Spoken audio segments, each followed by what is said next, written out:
Recording चालू थी ना।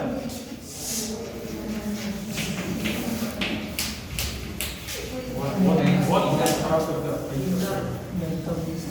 डेफिनेशन से लेकर ऑल द कंपोनेंट्स क्लियर करेंगे, तो इसलिए ध्यान से सुनना चाहिए लोगों। हाँ। सबसे पहले मैंने टॉक अबाउट गवर्नमेंट बजट है। सो फर्स्ट डेफिनेशन दिमाग में बिल्कुल क्लियर होनी चाहिए।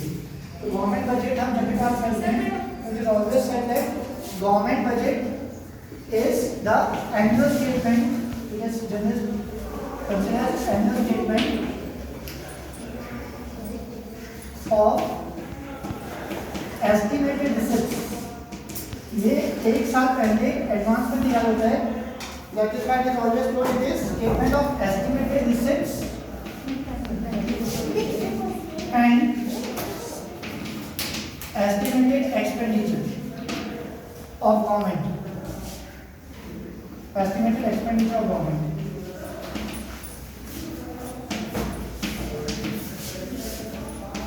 during a given financial year.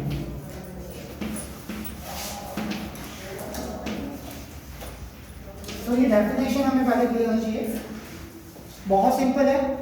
C whenever government budget is made, it is made in advance for the coming year, and government makes one estimation that in the coming year we will be having this much amount of revenue generation. Okay, we will get this much amount of receipt, and out of that receipt we will make this much amount of expenditure. So just like we common man making the budget, so similarly the government also makes a budget. So when we talk about government budget, broadly we categorize it into two parts. So as in the definition itself, हमारे यहाँ पे दो words हमें यहाँ पे दी हुई हैं, estimate receipts and estimate expenditures. So that is what are the two main components of budget. तो पहला जो आपका है that are budget receipts. Sir अगर ये एस्टिमेटेड से ज्यादा हो गया तो वो तो होगा ही, कम बचेगी उसमें से एक्सीड होगी, कम ज्यादा होगी, because this is estimation. Estimation तो हमेशा कम ज्यादा होगी। मतलब ज्यादा हो गया तो क्या ज्यादा हो जाए रिसिप्ट्स? रिसिप्ट ज्यादा हो जाए तो बहुत अच्छा। एक्सपेंस ज्यादा हो जाए तो फिर हमारा जनरली एक्सपेंस ज्यादा ही होता है, डेवलपिंग और अंडर डेवलप कंट्रीज का ज्यादा होता है, मतलब हमेशा अप्रोक्स वैल्यू। हाँ, यहाँ पर ये याद रखेंगे कि डेवलपिंग या अंडर डेवलप कंट्रीज जो होती है ना, उनका जनरली जो एक्सपेंडिचर होता है वो ज्यादा रहता है, क्योंकि वहाँ पर बहुत सारे प्रोजेक्ट ऐसे अंडरटेक किए जाते हैं तो इसमें आपका एक्सपेंडिचर बढ़ाते हैं। एक बार क्लियर हो जाएगा ना तो you will be able to know कि इसमें क्या रीजंस हैं। और second is budget expenditure. Okay, both of the thing are regarding the government. Recording चालू की। नाउ बजट रिसिप्ट में जब हम बात करते हैं तो बजट रिसिप्ट अगेन हमें इसे याद रखना है कि रिसिप्ट का मतलब क्या है? The government, the amount which the government receives from different sources. तो गवर्नमेंट को पैसा कहाँ से रिसीव होने के चांसेस हैं, तो इसको हम लोग अगेन ब्रॉडली दो कैटेगरी में डिवाइड करते हैं। यस, इसके भी हमारे दो पार्ट आ जाते हैं, एक तो revenue receipts and capital receipts.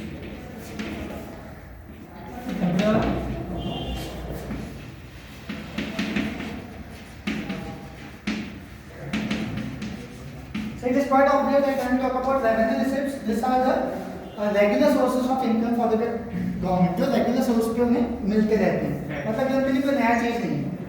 तो रेवेन्यू सोर्सेस वो हैं जो उन्हें ऐसे सोर्सेस से मिलते हैं जिसके लिए उन्हें कोई ना तो एसेट्स को बेचना है और ना ही कोई उन पे लायबिलिटी आ रही है, दे हैव टू पे एवरीथिंग। तो इसलिए हम याद इसे ऐसे रखेंगे, तो या तो हम लोग कैपिटल रिसिप्ट को लिखें कि रेवेन्यू हमें वो मिल रहा है जिसकी वजह से ना तो एसेट्स पे कोई फर्क पड़ रहा है और ना ही लायबिलिटी कहीं पे इंक्रीज हो रही है। ऑपोजिट टू दैट, अगर यहाँ से ये सोर्स काउंट करते हैं, that means we go to capital receipt. तो कैपिटल क्या होता है? When we talk about capital receipt, ये this are those receipt which either reduces assets, reduces assets और ये liabilities। तो ये पहले हमें याद रखना है, ये इम्पोर्टेंट है। मतलब बजट कम कर जाए यस, गवर्नमेंट को कैपिटल से कब मिलेगा जब या तो वो अपना कोई एसेट को बेचेंगे या तो वो कहीं से लोन बॉरो करेंगे और उस लोन को वापस उन्हें इंटरेस्ट के साथ चुकाना पड़ेगा। इसी का ऑपोजिट पार्ट हमें यहाँ पे जहाँ पे ईदर और लिखा हुआ है वहाँ पे आप नीदर और लिखोगे, तो इसीलिए हमने कैपिटल को पहले लिखा। तो अगर हमें ये याद रह जाएगा कैपिटल से साथ दोज एसेट्स, डेफिनेशन क्या आ गई, कैपिटल से का those asset will either reduces assets और क्रिएट्स लायबिलिटी। यहाँ पे रेवेन्यूज का ऑपोजिट है, yes, neither reduces assets nor create any liability, nor create any liability.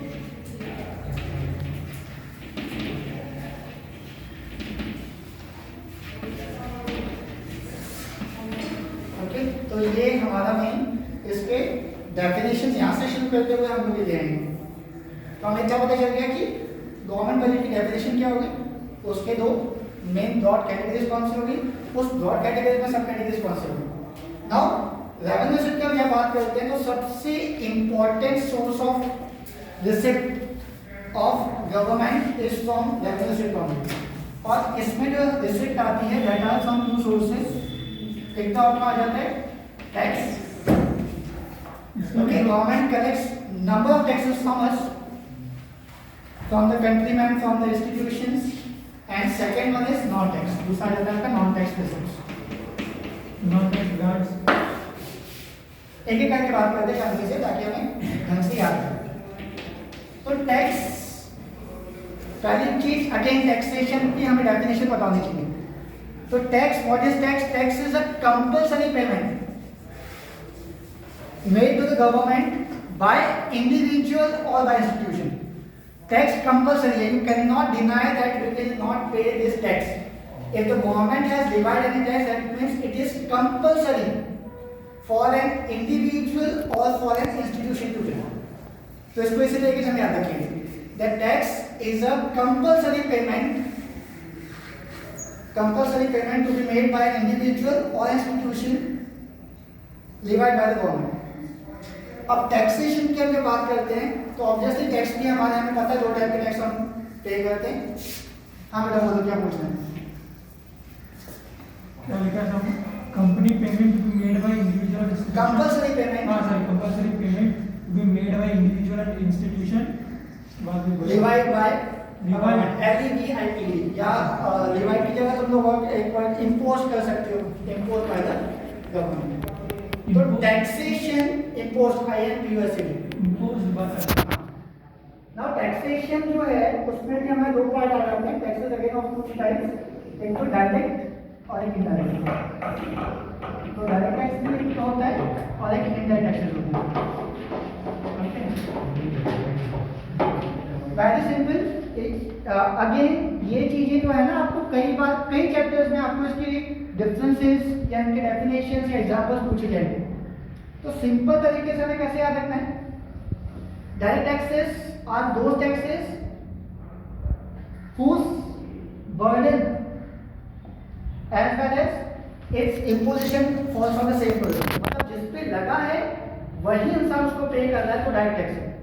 For example it's my income, मेरी इनकम पे लगा है तो सिर्फ मैं ही पे करूंगा। I can not shift it to someone else कि भाई मेरी इनकम का टैक्स तो पे कर देना, it can not be done. ठीक है, and indirect tax is opposite of that. वो लगता किसी और पे, is divide on someone else and it is paid by someone else. For example GST, आज की तारीख में इंडिया में we have GST as indirect tax, only one tax. जो पहले बहुत सारे टैक्सेस थे, they have been now combined and given the name of goods and service tax. So GST is an indirect tax. तो वो tax it is imposed on the sellers and the producers. But who pays it? We do, consumers. So they shift that burden on us. तो direct tax का burden cannot be shifted. इसको याद रखना तरीका यही है। Burden of direct पूछ सकते हैं ना इनमें? क्या?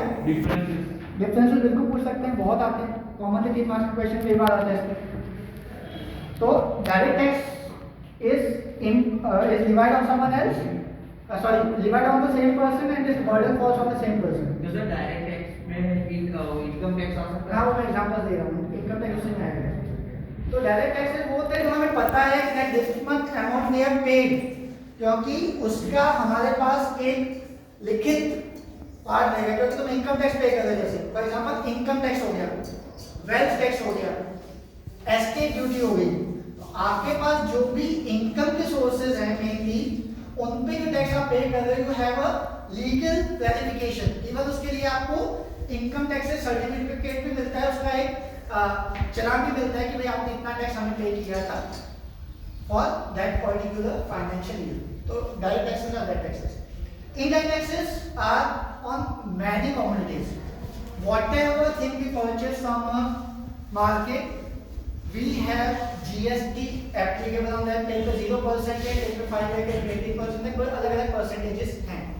तो जो भी चीज आप मार्केट से परचेस करोगे उस पे आप जीएसटी पे करते हो। Now no one is so much free that he will calculate the full year कि भाई मैंने इतना पे किया था, मतलब GST can not B calculate for the full year कि हमने इतना पे किया था। तो इनडायरेक्ट टैक्स में केवल जीएसटी है, and GST now is also separate topic in your macro में, एक अलग से टॉपिक उसको दे दिया गया है। तो जीएसटी को आपको अलग से भी पढ़ना है, वहाँ लोग कभी उसको भी कवर करेंगे। तो ये इसमें डिफरेंसेस हो गए। तो डायरेक्ट में हमें तीन चीजें याद रखो कि कभी चलेगा, income tax, wealth tax and estate duty. इसके तीन एग्जांपल्स हैं। और इनडायरेक्ट टैक्स में केवल और केवल आपका जीएसटी आएगा। तो ये तो हो गया आपका ओनली अबाउट वेल्थ टैक्स और estate duty, ESTATE, estate duty. आपके पास कोई बहुत बड़ा कोई एक क्या कह सकते हैं, they have some property, big property, और प्रॉपर्टी आपका इनकम का एक सोर्स बन जाता है। तो that is one of the best example. तो ये आपके हो गए इसमें। Now when we talk about the non tax receipt, taxation के अलावा गवर्नमेंट के इनकम के बहुत सारे अलग अलग दूसरे सोर्सेज भी हैं। इन्हें नॉन टैक्स क्यों कहते हैं? क्योंकि ये टैक्सेशन कंपलसरी नहीं आते हैं। Tax is compulsory, but non tax revenue कहाँ से आएंगे? जहाँ पे आप पे कोई particular, you are going for some particular part. For example non tax में लिखते जाओ, number 1 is interest receipt. Non tax में number 1 interest receipt. Interest receipt किस पे मिलेगी? When our government gives loan to some other government, some other countries, जैसे हम loan लेते हैं, our government also gives loans to many other developing countries, जैसे श्रीलंका को, बांग्लादेश को, दिल्ली, नेपाल को हमने लोन दिया, तो on that loan we get the interest। तो नंबर 1 इंटरेस्ट पेमेंट। अब इनका क्या हो जाएगा? इंटरेस्ट पेमेंट का मतलब साफ है ना, ये कोई टाइप का कंपलसरी नहीं है। वो कब मिलेंगे आपको? when you are they have given the loan to some other countries। तो ये फर्स्ट पार्ट हो गया। Second is dividends and profits and dividend is this is second one. मतलब if the government has invested in some of the companies, industries or countries, company भी invest करेगा। हाँ government invest करती है, बिल्कुल करती है, क्यों नहीं? वो भी शेयर लेती है। यस, गवर्नमेंट की खुद की इंडस्ट्रीज हैं। सो गवर्नमेंट की इंडस्ट्रीज हैं, गवर्नमेंट का जो इन्वेस्टमेंट है उसको भी प्रॉफिट मिल रहा है। Profit and dividend that they are getting, वो नॉन टैक्स हो गया। तो ये आपका सेकंड सोर्स है। Again government is getting from various sources.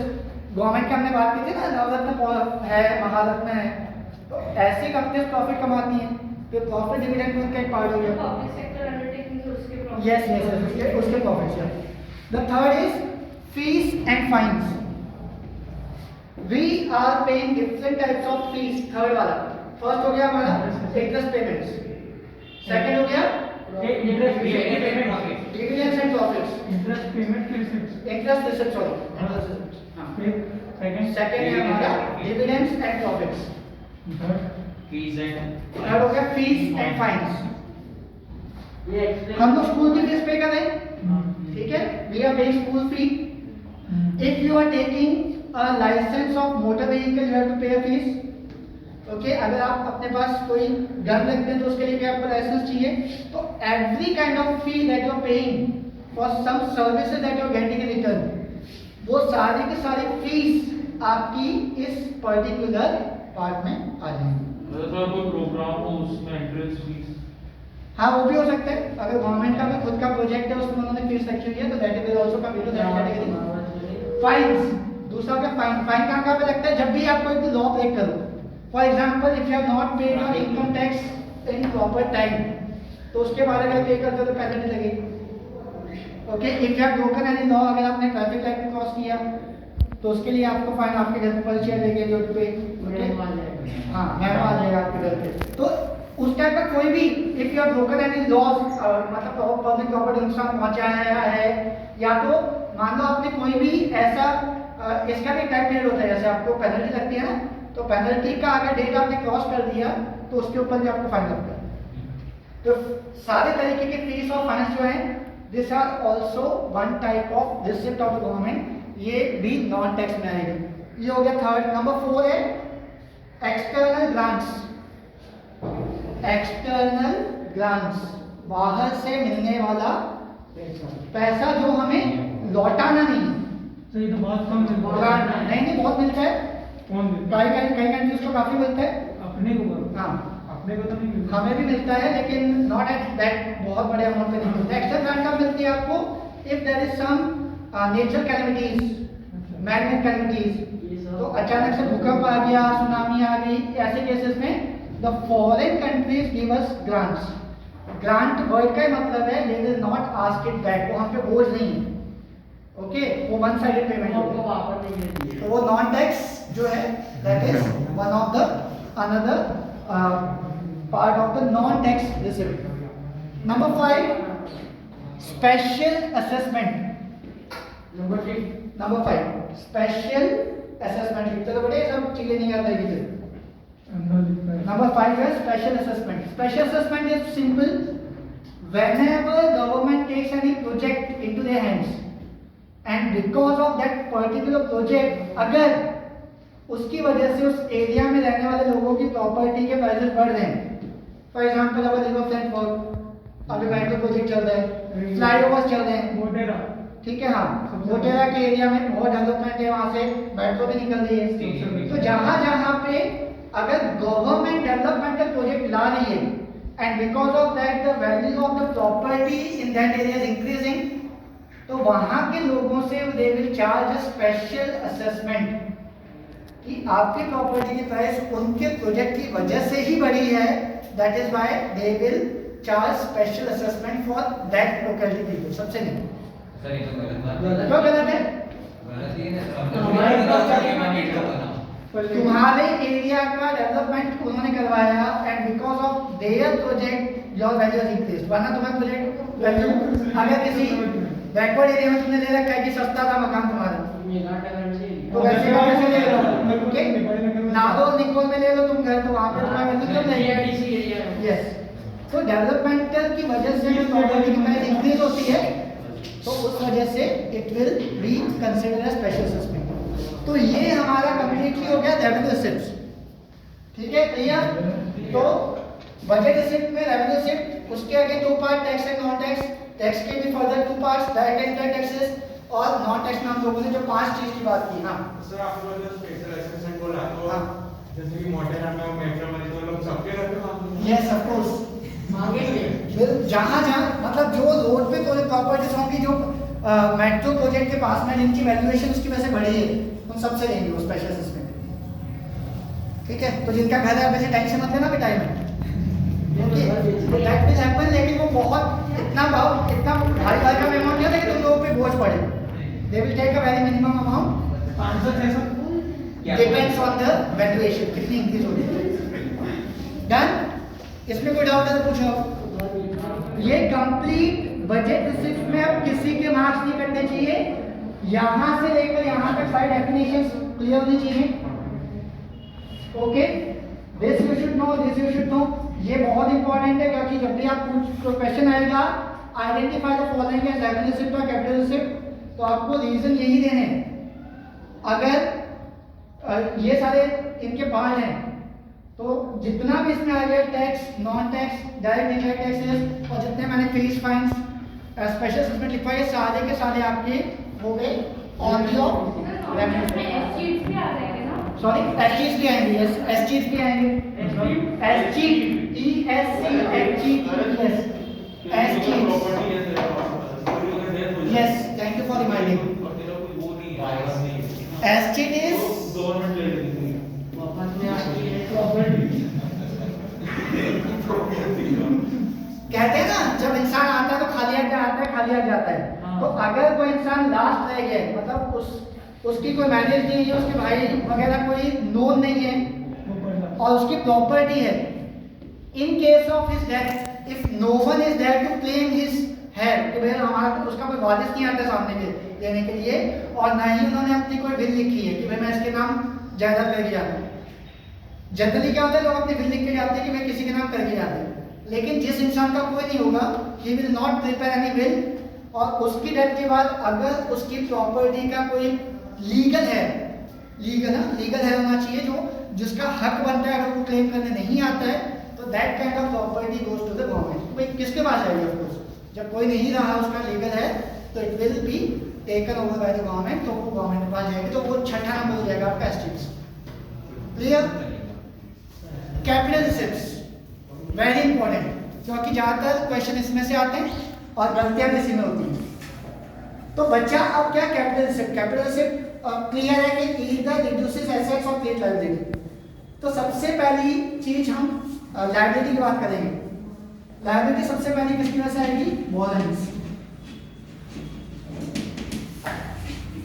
When the government is not having enough amount of money, receipt उनको इन sources से they do not get the sufficient amount, then the only way to fulfill that debt is by taking the loan. Okay, जैसे हम लोग loan लेते हैं, government is also having the tendency to take loan whenever they are having less source of income. तो income के source कम पड़ रहे हैं तो they will go for borrowing.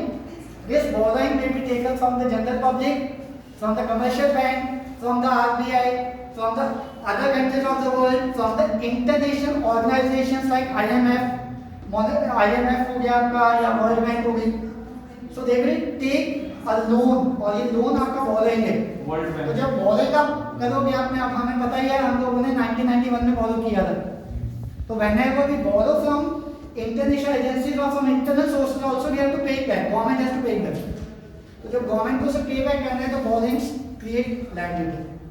तो सबसे बड़ा पार्ट उनका आ जाता है ये borrowing reasons it create liability। okay, the second one is disinvestment। ये क्या वर्ड को दो टुकड़ों में बांटो। डिसइन्वेस्टमेंट, इन्वेस्टमेंट से क्या होता है? आपका कैपिटल बढ़ता है, ठीक है। इन्वेस्टमेंट जब आप करते हो तो आपका मेन फायदा क्या होता है? आपके एसेट इंक्रीज होते हैं। इन्वेस्टमेंट की वजह से आप नई बिल्डिंग बनाओगे, नए मशीन्स लोगे, नए ट्रांसपोर्टेशन व्हीकल्स लोगे। तो investment creates capital assets, disinvestment reduces capital assets. तो गवर्नमेंट की जो पब्लिक सेक्टर अंडरटेकिंग होती है PSU, they can either go for complete selling of that, पूरा का पूरा प्राइवेट सेक्टर को बेच दिया, और अ परसेंटेज हमने कल बात की ना, कौन सा?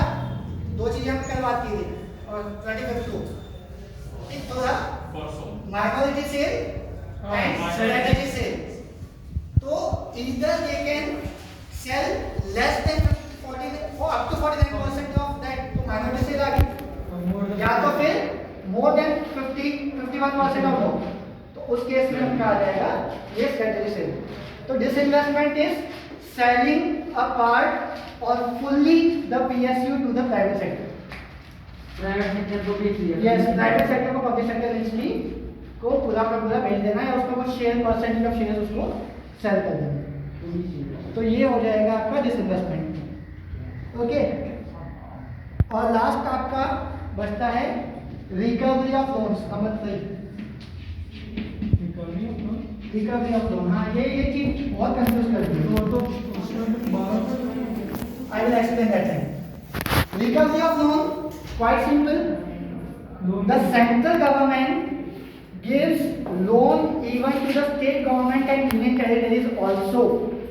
बस सेंट्रल गवर्नमेंट को जरूरत पड़ी तो उन्होंने इंटरनल सोर्सेज, एक्सटर्नल सोर्सेज के लिए लोन ले लिया।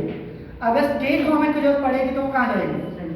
सेंट्रल गवर्नमेंट के पास। So say for example if one state has taken some loan, let us take an example, say for example if Assam has taken loan of 20 crore from central government, loan दिया है ना, तो loan जैसे ही Assam government को दिया, the debt has been given to them, उसी दिन से उनको लगेगा कि भाई ये 20 करोड़ रुपए हमें वापस मिलने हैं। तो जो असम की गवर्नमेंट है, they became an asset for the government, तो भाई इससे मुझे पैसे वापस आने, तो वो एसेट हो गया जब तक उसके पैसे वहां से रिकवर नहीं होते।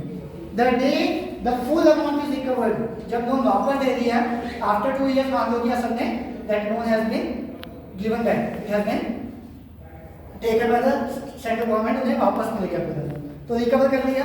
जैसे रिकवर किया वो एसेट जो था उनका असम के रूप में दैट हैज बीन ओवर। तो रिकवरी तक वो उनका एसेट था, जैसे रिकवरी ऑफ लोन आता है तो इसको हम याद रखेंगे, इसके नीचे लिख लेना इट रिड्यूसेस एसेट्स। सर ये लायबिलिटी पूरी तो ये समझ नहीं आया। हाँ, सही वही। ये सिंपल एग्जांपल लेता है, ठीक है।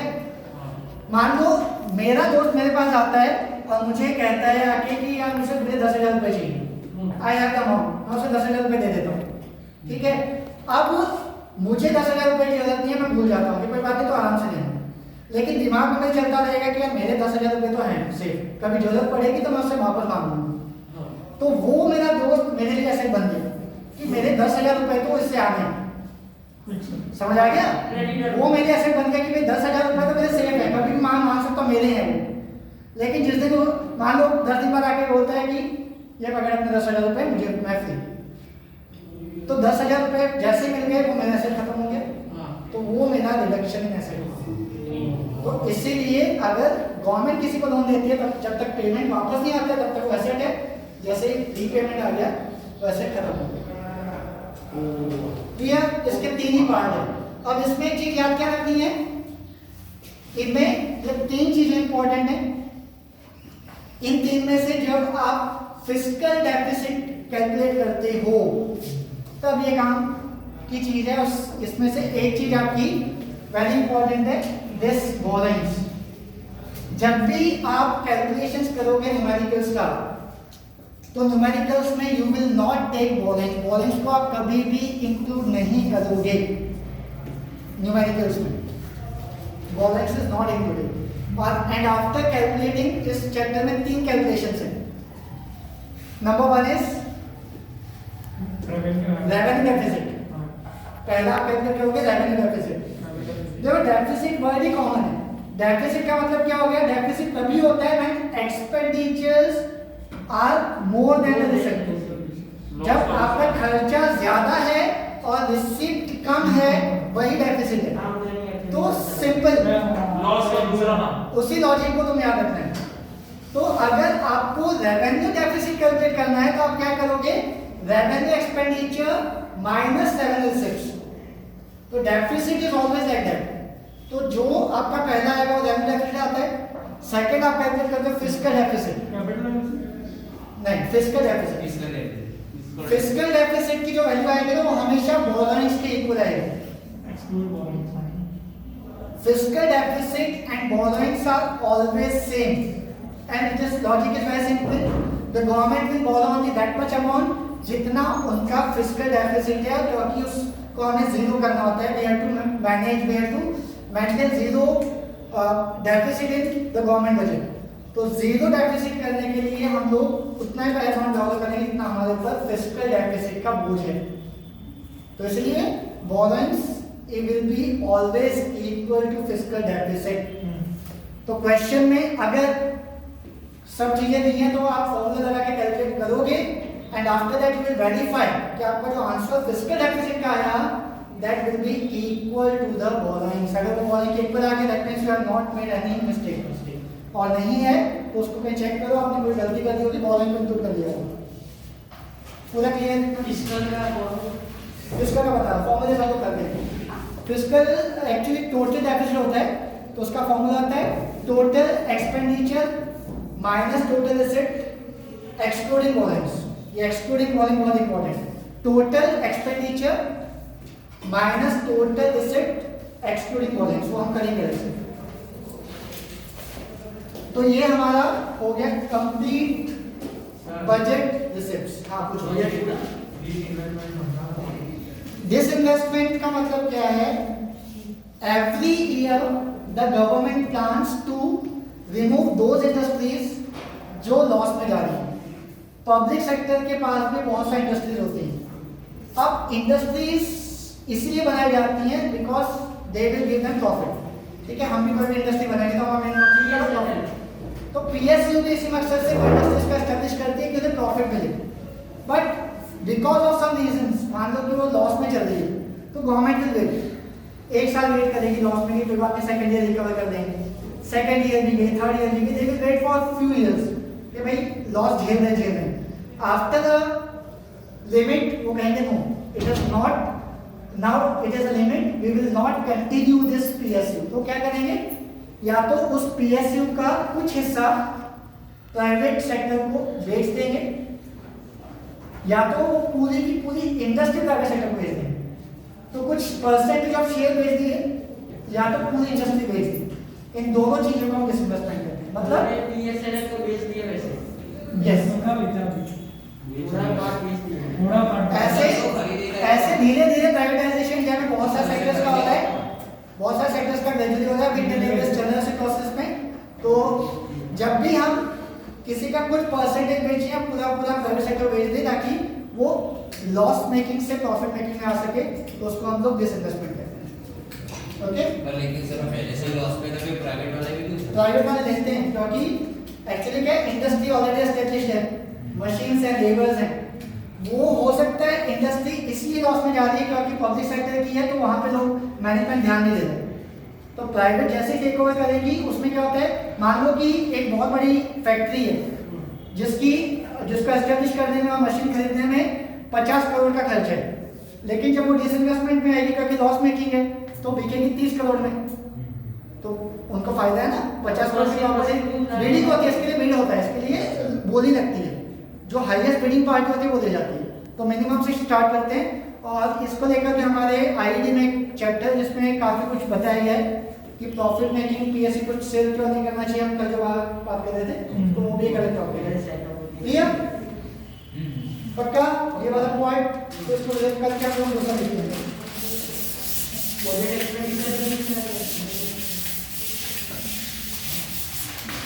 जैसे रिसिप्ट के दो पार्ट हैं, सेम वे इसके भी वही दो पार्ट हैं। बजट एक्सपेंडिचर की हम बात करते हैं तो broadly we will talk about this too. तो बजट एक्सपेंडिचर में भी हम यही ले लेंगे, रेवेन्यू एक्सपेंडिचर और दूसरा है हमारा कैपिटल एक्सपेंडिचर। एक चीज याद होगा, दूसरी चीज याद रखना मुश्किल नहीं है। पहले क्या करो, कैपिटल एक्सपेंडिचर को कैपिटल रिसिप्ट से ऑपोजिट कर दो। सी whenever if I am having a capital means the amount which I can use on the purchase of the fixed assets. So if any person or the government is having a capital with them, तो capital का खर्चा किस लिए करेगी? Either they will purchase new assets. तो इसकी वजह से क्या होगा? Either creates assets, इसकी वजह से गवर्नमेंट क्या करेगी? कोई प्रॉपर्टी खरीद लेगी, some new land, some new industry, construction some new dams, bridges, schools, buildings. तो ये जब खर्चा करेंगे तो इससे उनके एसेट्स बनेंगे। और otherwise what will they do, जो उन्होंने पैसा उधार लिया था दूसरी कंट्री से या इंटरनल सोर्सेज से, उसको पे बैक कर देंगे। ठीक है ना, ये तो काम करेंगे। तो अगर उन्होंने नए चीजें खरीदी जिससे एसेट्स इंक्रीज हुए तो इट क्रिएट्स एसेट, या तो क्या करेंगे अपने लोन्स को चुका देंगे तो इट विल रिड्यूस लायबिलिटी। उल्टा मतलब यस।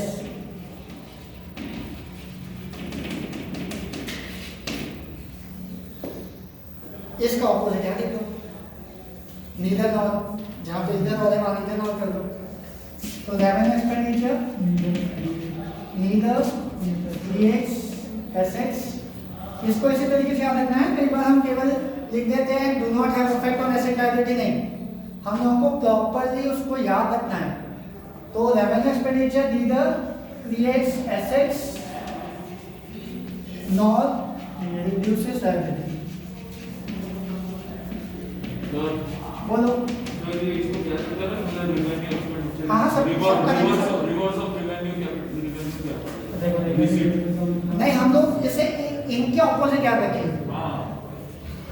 हम लोग कैपिटल एसेट और कैपिटल एक्सपेंडिचर को याद रखेंगे, उसके बेस पे हम लोग रेवेन्यू को याद रखेंगे, वो ज़्यादा आसान है, उसमें कंफ्यूजन क्रिएट नहीं होगी।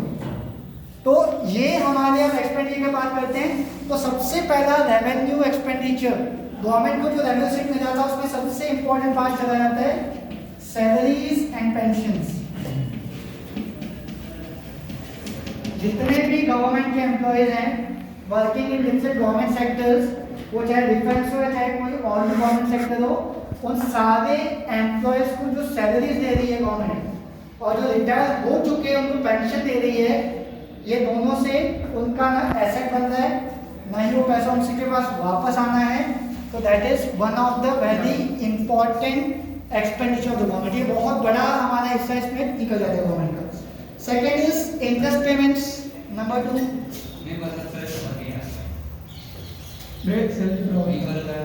जैसे हम लोग अभी जॉब कर रहे हैं, ठीक है, हमारे में से बहुत सारे के फादर्स आर्मी, नेवी, एयरफोर्स वगैरह में हैं, या गवर्नमेंट के सचिवालय में हैं, पुलिस डिपार्टमेंट में, ट्रैफिक पुलिस में। तो ये सारे के सारे जो लोग काम कर रहे हैं इनको सैलरी देते हैं ना गवर्नमेंट, तो सैलरी देने की वजह से उन्हें ऐसे क्या मिल रहा है, गवर्नमेंट को क्या फायदा हो रहा है उनसे? कोई फायदा नहीं ना, तो उनका कोई एसेट बन रहा है जिससे वो कमाई हो सके, ना ही वो पैसा उन्हें वापस मिलने वाला है। तो इसलिए इनसे उनको कोई एसेट और वैल्यू का फर्क नहीं पड़ने। दूसरा interest payment.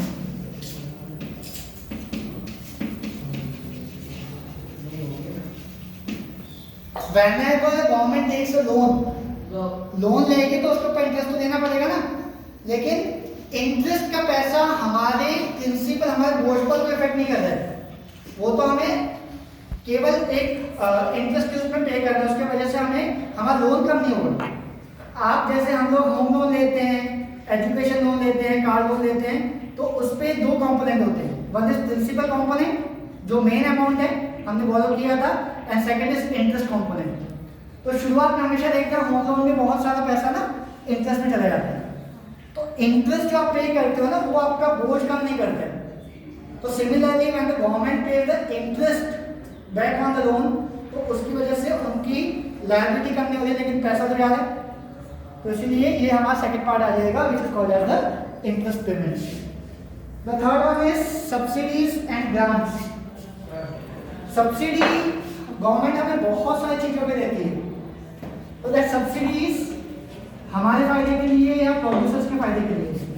The subsidy and the various types of the grants given to the state government, मतलब एक तरफा पैसा, जैसे हमें एलपीजी सिलेंडर पे मिलती है, फार्मर्स को फर्टिलाइजर्स, पेस्टिसाइड्स या सीड्स पे मिलती है, कई प्रोड्यूसर्स को गवर्नमेंट सब्सिडीज देती है, जैसे सब्सिडाइज रेट पे उन्हें इलेक्ट्रिसिटी दे दी है, तुमने बैकवर्ड एरिया में इंडस्ट्री एस्टेब्लिश की है तो हम तुम्हें बिजली सस्ते में देंगे। तो whatever the subsidies and grants are given, इससे भी ऐसे लायबिलिटी का फर्क नहीं पड़ना है, वन साइड पैसे। बोलो सर, अभी वो बीच में चल रहा था किसान के खाते में 2000 रुपये जाते हैं, हाँ ठीक है, तो वो भी इसमें आएगा, वो भी इसमें आएगा। सब्सिडी दी वो 2000। हाँ, वो सब्सिडी टाइप ही एक अमाउंट हो गया जो गवर्नमेंट वन साइडेड दे रही है। Next one is expenditure on education and health. Sarva Shiksha. हाँ, तो गवर्नमेंट के पैसे जाने पर एसेट और लायबिलिटी तो नहीं कम होना ना, वही तो बोलते हैं एक्सपेंडिचर ही तो हमने कब मना किया, तो खर्चा कब मना कर रहे हैं, एक्सपेंडिचर है लेकिन उससे एसेट और लायबिलिटी फर्क नहीं पड़ रहा। ये पैसा ना तो बोझ कम कर रहा है और ना ही तुम्हारे लिए कोई इनकम जनरेटिंग एसेट बना रहा है, वन साइडेड सिर्फ जा रहा है, उसकी वजह से कोई पैसा आने का कोई जरिया नहीं बना। इससे कोई हाँ, एसेट्स और लायबिलिटी वाले पार्ट में फर्क नहीं पड़ रहा। तो हम किसकी बात कर रहे हैं अभी, एजुकेशन एंड हेल्थ। एजुकेशन के लिए जैसे तुम लोगों की जैसे केडीएस में पढ़ रहे बच्चे हुए या फिर गवर्नमेंट स्कूल्स में जितने बच्चे पढ़ रहे हैं स्टेट गवर्नमेंट स्कूल में, उनको गवर्नमेंट फ्री ऑफ कॉस्ट पढ़ाती है, ऐसे ठीक है, उसके अलावा उनको मिड डे मील भी खिलाती है। तो ये जो खर्च किए जाते हैं गवर्नमेंट के द्वारा एजुकेशन पे, और उनके गवर्नमेंट एम्प्लॉयज को तनख्वाह भी देनी है, साथ में तुम लोगों का हेल्थ, जितनी भी डिस्पेंसरीज है गवर्नमेंट की, सिविल हॉस्पिटल्स हैं, ये बहुत बड़ा खर्च है गवर्नमेंट के, लेकिन it is a duty of the government to make expenditure on education health. तो एजुकेशन हेल्थ पे जो खर्चा हो रहा है वो भी आपका इसी में आ जाएगा रेवेन्यू एक्सपेंडिचर में, क्योंकि उसके वजह से केवल उनकी पॉपुलेशन हेल्दी रह रही है, एजुकेटेड रह रही है, लेकिन वो उनके एसेट बनेंगे या नहीं, दैट इज नॉट क्लियर। तो ये एक आपका नेक्स्ट सोर्स हो गया। उसके अलावा next is defence. A country like India is spending a huge amount। अभी आप लोगों ने कल ही परेड देखी होगी, अगर जिन्होंने झांकियां देखी उन्होंने पता होगा कल की झांकियों में कई चीजें स्पेशल थी। रफाल ने पहली बार उड़ान भरी, ठीक है, बहुत सारी नई नई झांकियां निकली। कल कुछ बच्चे आए हुए थे, मैडम ने बहुत अच्छी चीज बताई कि इवन इस बार लद्दाख की एक अलग से झांकी निकली कि नहीं, मैं हम लोग पहुंचे थे, लद्दाख की पहली बार झांकी निकली, लद्दाख यूनियन टेरिटरी जो यूटी बनी अभी। तो ऐसी जो चीजें हैं ना डिफेंस पे, our country is having a huge expenditure, क्योंकि एक तो पाकिस्तान है, वहाँ चाइना है, यहाँ से बांग्लादेश है, श्रीलंका है, तो हमें बहुत सारी टेरिटरीज से खतरा है। हमारा लैंड लॉक्ड एरिया है, वहाँ पे भी हमारे बहुत सारे कंट्रीज हैं जिनसे हमें लगातार खतरा बना हुआ है। तो एवरी ईयर डिफेंस एक्सपेंडिचर बढ़ रहा है। अब डिफेंस के लोगों को सैलरी देना, नए, हमें लगता तो बड़ा अच्छा है कि भाई ये फाइटर प्लेन्स हमारे यहाँ पे आ गए, नई पनडुब्बियां हमने खरीद ली, ठीक है, नए तोपें खरीद ली, हमने मिसाइल्स खरीद ली, इनके हम नाम बड़ी शान से लेते हैं, लेकिन जब हम परचेस करते हैं, इनका जो खर्चा करते हैं वो एसेट में थोड़ी आएगा, वो तो एसेट थोड़ी है, वो तो हमारे डिफेंस, हमारी सुरक्षा के लिए है ना। तो असेट तो हुआ, काय का एसेट हुआ, किस तरीके का एसेट हुआ, उससे क्या फायदा होना है, काम आएगा। रफाल तुम्हें क्या कमा के देगा, रफाल उड़ेगा तो गवर्नमेंट को क्या पैसा मिलेगा, उससे खर्चा होगा। सर लेकिन डेप्रिसिएशन तो कटेगा ना उससे, तो फॉर एग्जांपल कोई भी हम जैसे तो हम खर्चे की बात कर रहे हैं, डेप्रिसिएशन बात यहाँ पे नहीं होती है।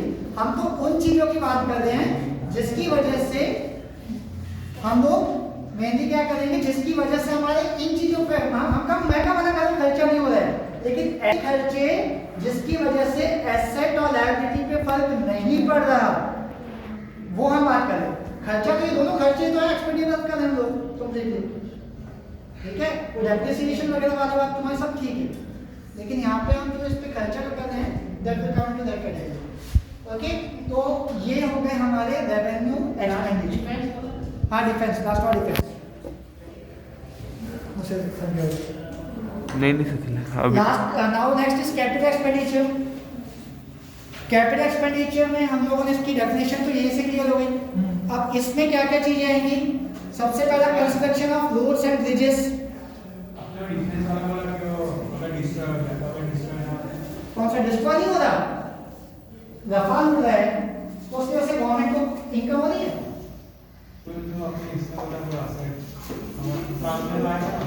तुम्हें ये नहीं समझ में आया अभी, ये ऐसा एक्सपेंडिचर जो असेट भी नहीं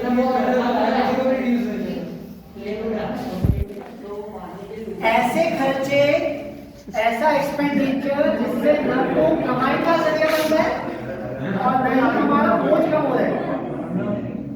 तो डिफेंस पे हमने जो रफाल खरीदे उससे वजह से हमें एसेट क्लियर होने का मतलब ये वो हमारे लिए डेवलपमेंट के लिए डाला ना, वो तो केवल हम डिफेंस पे खर्चे के लिए डाले। ओके, नाउ कैपिटल एक्सपेंडिचर में सबसे पहला expenditure on roads and bridges या व्हाटएवर, जितनी भी बिल्डिंग गवर्नमेंट कंस्ट्रक्ट करती है, रोड्स बने, लगातार ट्रांसपोर्टेशन होगा, उन पर टोल टैक्स आएगा, ठीक है, ब्रिजेस बनेंगे, उसकी वजह से ट्रांसपोर्टेशन फास्ट हो जाएगा, उसकी वजह से गवर्नमेंट को कई बेनिफिट्स मिलेंगे, इंडस्ट्रियल डेवलपमेंट होगा आसपास में। हमें पता है ना, जहाँ पे भी रोड बनते हैं आसपास में डेवलपमेंट स्टार्ट हो जाता है, नई नई दुकानें खुलेंगी, आसपास में घर बनने शुरू हो जाएंगे। हमारा सबसे बेस्ट एग्जांपल रिंग रोड, पहले कुछ नहीं था रिंग रोड पे, 132 आपने हाँ, तो 132 रिंग रोड इतना बेस्ट एग्जांपल है कि जहाँ जहाँ से वो गुजरा है वहाँ पे डेवलपमेंट होता जा रहा है। तो जो एरियाज पहले बिल्कुल पूछे नहीं जाते थे, अब वहाँ पे बड़े बड़े घर बने, बड़े बड़े बिल्डिंग्स हैं और खूब घर के कॉस्ट खूब है। हाँ, purchase of land and machines, number 2, expenditure on purchase of land and machines. ये लैंड और मशीन्स को हमने अलग कैटेगरी में इसलिए रखा हुआ है कि ये दोनों के दोनों फिक्स्ड एसेट्स हैं। ठीक है, लैंड एंड मशीन्स दोनों आपके फिक्स्ड एसेट्स के टाइप आ जाते हैं। तो ये कैटेगरी में आ जाते हैं। अगर वो जमीन खरीदेंगे, हम लोग जमीन हम भी तो खरीदते हैं, तो गवर्नमेंट विल आल्सो परचेस कि जब वैल्यू इंक्रीज होगी तो it can be sold to create asset, हमारे एसेट बन गया। सिमिलरली मशीन्स जो है, मशीन्स भी किसी भी इंडस्ट्री के लिए एक एसेट है, क्योंकि प्रोडक्शन के लिए मशीन्स के बिना काम हो नहीं सकता। The third one is this, you will write down expenditure on shares. Government shares में एक्सपेंडिचर करती है। फॉरेन कंट्रीज के शेयर मार्केट में या हमारी कंट्री के शेयर मार्केट में भी गवर्नमेंट भी कुछ अमाउंट उस पर एक्सपेंडिचर में लगाती है। तो वो आपका शेयर्स पे एक्सपेंडिचर ऑल्सो दैट, क्योंकि शेयर खरीदे तो आप उसके कुछ परसेंटेज मालिक बन गए, तो एसेट्स और create. Loan to states and union territories, loan given to states and union territories. अभी मैं बताया ना, हम लोग हमारी सेंट्रल गवर्नमेंट अलग चीज है, स्टेट गवर्नमेंट अलग है। तो central government gives loan to the state and union territories also. तो लोन दिया तो उनका एसेट बन गया। मैंने यहाँ पे एसेट की बात की थी ना, तो जब तक लोन वापस नहीं आते तब तक उनका एसेट, तो that also creates assets for them. Then even last one is repayment of loans. Repayment of loan ये अकेली चीज है जो आपका क्या है, ये अलग क्यों है? रीपेमेंट ऑफ जो लोन है वो क्या है, क्या होगा रीपेमेंट ऑफ लोन से? अगर हमने इट विल रिड्यूस लायबिलिटी। तो आपका जो repayment, if the government of India has taken a loan from other countries, from other international sources like world bank and IMF, तो उस केस में वो उसको रीपे कर देंगे तो उनके ऊपर से बहुत बड़ी लायबिलिटी कम हो जाएगी। एंड हम जानते हैं 1980 से 1990 तक हम लोगों के लोन लिए थे। 91 में हमने 7 मिलियन का अलग से लोन लिया। तो time and again whenever we take loan, उसके बाद हमें उसे पे बैक करना है। जैसे हम पे बैक करेंगे हमारे पास लायबिलिटी कम हो जाएगी, and that is a very relief to us. तो ये इसके मेजर पोर्शंस हैं। इसी के न्यूमेरिकल्स और इसी के थोड़ी ब्रॉड कैटेगरीज के, मतलब जो हमारे ऑब्जेक्टिव्स ऑफ प्लानिंग है या ऑब्जेक्टिव गवर्नमेंट बजट्स हैं, वो हम लोग इसमें करेंगे। ठीक है, थैंक यू।